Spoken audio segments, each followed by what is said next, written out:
Men Yangi O'zbekistonning olimasiman.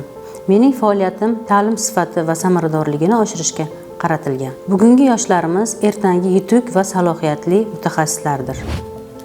Men Yangi O'zbekistonning olimasiman. Ilmiy izlanishlar, madaniyat, til va tafakkurni boyitadi. Milliy va insoniy merosni, qadriyatlarni ilm orqali asrab avaylaymiz. Men Yangi O'zbekiston olimasiman.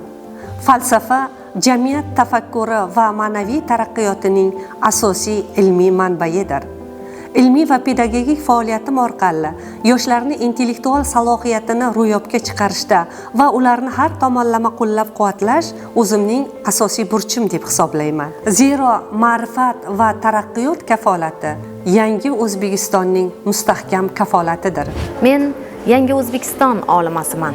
O'z shogirdlarim bilan birgalikda o'zbek adabiyotida, o'zbek tarixida, o'tmishimizda o'zining munosib hissasini qo'sha olgan tarixiy shaxslarning badiiy adabiyotdagi siymolarini jahon hamda inglizzabon adabiyoti namunalari misolida qiyosiy o'rganishlar olib boraman.